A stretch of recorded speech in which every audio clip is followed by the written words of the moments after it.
with respect to the NATO numbers, Trump's own budget for the next U.S. fiscal year beginning October 1 doesn't amount to an increase over our current level. So we're barely over 3%. We're not at 3.5 and not heading in that direction under Trump's own budget. This may be a good time to consider what World War III might look like. Why?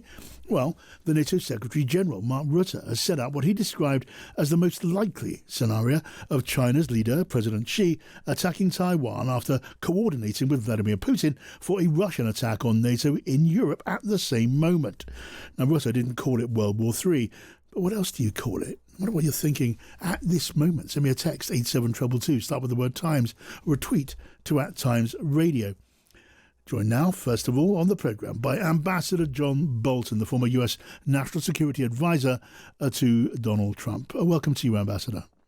Glad to be with you. Thanks for having me. It's always good to have you here, Ambassador. Let me ask you then, do you consider simultaneous coordinated attacks, China on Taiwan, Russia on Europe, are a possible, even a likely scenario, as Mark Rutte suggests? Well, it's certainly possible, and I think it's something that some people in the U.S. and Europe have been focusing on, and that is the formation of an axis between Beijing and Moscow. It's certainly not fully formed. There are still problems to be worked out. But you've seen a succession of meetings between Xi Jinping and Vladimir Putin over the past 3 years where they've talked about a partnership without limits.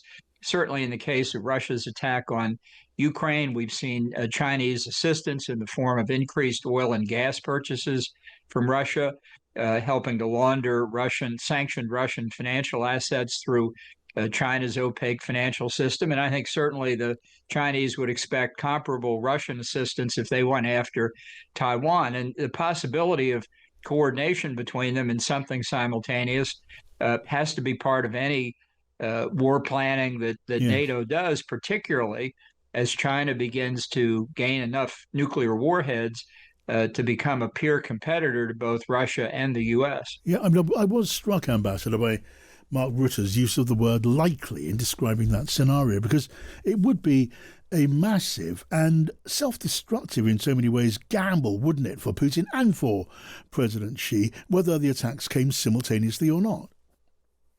Well, I think a lot rides on what they think the United States would do, and I would be worried they think that Trump's isolationist instincts would lead him not to retaliate. We can consider the case of Taiwan at greater length, but it's not at all clear that Trump would come to Taiwan's defense. In the case of either an invasion or what I think is more likely, China throwing a blockade around the island to cut off any external assistance. This is something that goes to the heart of whether Donald Trump, for example, really would come to NATO's defense if there were a Russian attack on a NATO member. It's not entirely clear, notwithstanding all the happy faces at the NATO summit in Amsterdam. It's still unclear to me what Trump would do. Now, what is very clear in reading the words of Mark Rutte, he very much wants to keep America engaged in the defense of Europe. And he argues in that interview with the New York Times that President Trump and Defense Secretary Hegseth and the team there, they share that view of a shared set of aims and an agreement on the value of America's presence. He cites the strategic importance of the Arctic and the Atlantic and mainland Europe. Do you think he's right about that? Well, he has more confidence in Trump sharing those common values than I do. Trump has repeatedly come close to withdrawing from NATO. He said again and again he wouldn't defend any NATO member that wasn't meeting the 2% commitment. Now it's the 3.5%/5% commitment. It's entirely up in the air and depends on the circumstances. I don't think Trump has turned against Putin. I think he still thinks he's Putin's friend, disappointed in his friend for not wanting to end the war in Ukraine, but not disappointed enough at least so far, for Trump to do anything like additional sanctions. Well, now looking ahead, Ambassador, to the talks between Prime Minister Netanyahu and President Trump a little bit later on, you have been pretty hawkish about the way to deal with Iran. Do you believe that the recent bombing of those Iranian nuclear sites, may have paved the way to a ceasefire in Gaza? I don't think so. I think they're really disconnected. I think in Netanyahu's mind, Iran is the existential threat for Israel, as his predecessor Ariel Sharon described it, as the potential for a nuclear holocaust. Israel's a small country, 6, 8, 10 nuclear weapons. There won't be a country left, so they don't have any room for error here. Gaza is very different, but in fact, if there were a regime change in Tehran, I think that would go a long way toward making a ceasefire in Gaza possible. Yeah. The disagreements are what they're going to talk about this afternoon here in Washington. I mean, I guess at this point we can only speculate, but when they meet later on today, do you anticipate that we will see at least a ceasefire, or at least the announcement of a ceasefire now approaching, as part of what happens? Yeah, I think you could see a time-limited ceasefire where Israel gets some of its hostages back, maybe some remains of those who are deceased. They'll release an extraordinary number of Palestinian prisoners, 1,000, and there might be a ceasefire for 30 or 60 days. But the fundamental difference between Hamas and Israel remains. Hamas wants a ceasefire that means the end of the war, meaning Israel's withdrawal from Gaza. That isn't going to happen. Israel's willing to do these short-term ceasefires, and I suspect it could be we'll get that. I suspect we will not get anything more. Yeah, I mean, it is difficult to see a route to a permanent peace in Gaza. The two sides they just have these irreconcilable differences. So when I look at what the president wants where Iran is concerned, I see that has ambitions of a new nuclear deal with Iran. Your thoughts on that? There's no nuclear deal that the United States should accept that Iran would accept. And Trump himself has said no uranium enrichment, and outside inspectors, meaning I suppose the International Atomic Energy Agency, throughout the country. In effect, Iran has just kicked the IAEA out of the country, and they have said for roughly the past 25 years that they're not going to agree to anything that doesn't include the capacity to enrich uranium in Iran.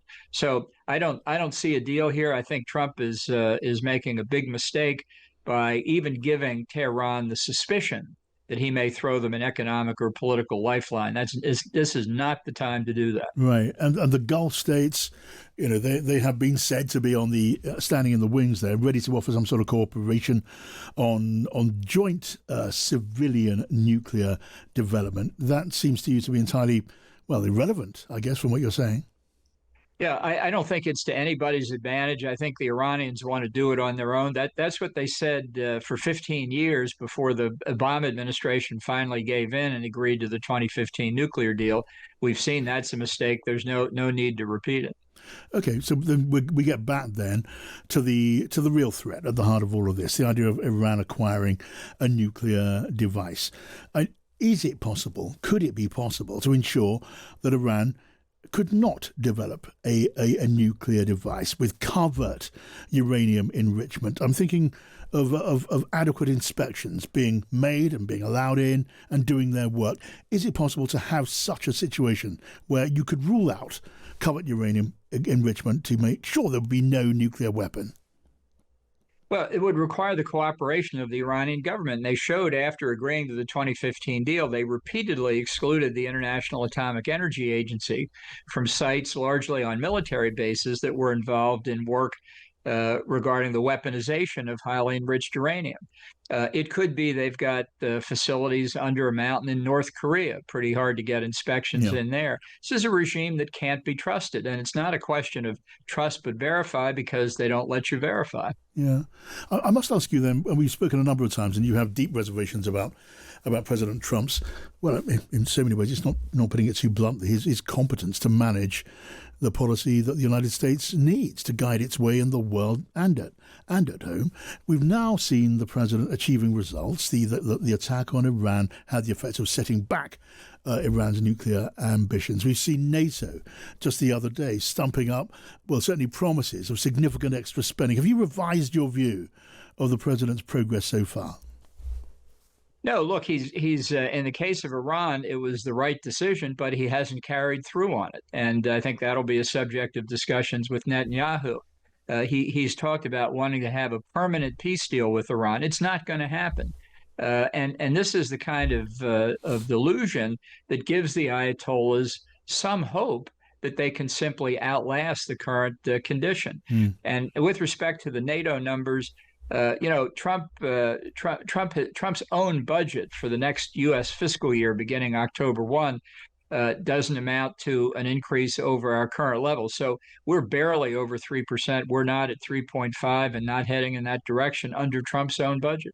All right, Ambassador, really good to talk to you as always. Thank you. That's Ambassador John Bolton there. Now, let's get the thoughts of Admiral Mark Montgomery, former senior commander in the U.S. Navy. Welcome to you, Admiral. Hey, good to be here. Thank you very much for having me. You're always welcome. We were talking earlier about Mark Rutte and his talk about the possibility of a coordinated attack between Russia and China, China on Taiwan, Russia on Europe, to try and split the efforts of the West and NATO, in that way make the defence of both of those territories so much more difficult. But the idea of that being a most likely outcome, Admiral, do you share that view? So first, I'm glad he brought it up. And as the NATO Secretary General, it's appropriate for him to focus on that interaction between the axis of authoritarians, the idea that China would turn, and I loved his terminology, to his very junior partner, Putin, which just must make Putin and Medvedev chafe when he says that, and to ask for assistance. I will qualify this with, they have another option, which is China can turn to North Korea and say, could you press in? Now that, to Rutte, that's less of an issue, because that's a two Pacific threat areas issue. They both have debilitating effects on the United States in the sense that they pin United States forces down. But Rutte's example of Russia and China is one that is very important for Europe to think about, plan for, and address. Yes, and that was clearly a large part of the motive in setting out this scenario in the way that he did. But I mean, given the way that he set out this scenario, Admiral, a simultaneous attack on Taiwan and on Europe by these two potential adversaries and enemies, it's hard to see that not becoming a route to World War III. That's not overstating, is it? Well, it's not. I would say a Chinese attack on Taiwan is a route to World War III. Yeah.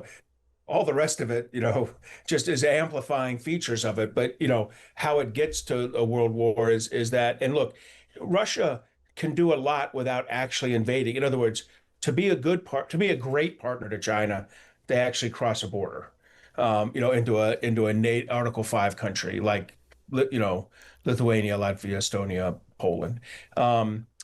To be a good partner, they press the forces up against it. They do gray zone activity. They claim, they begin a crisis by claiming, Estonian infiltration into Russia, all that kind of stuff.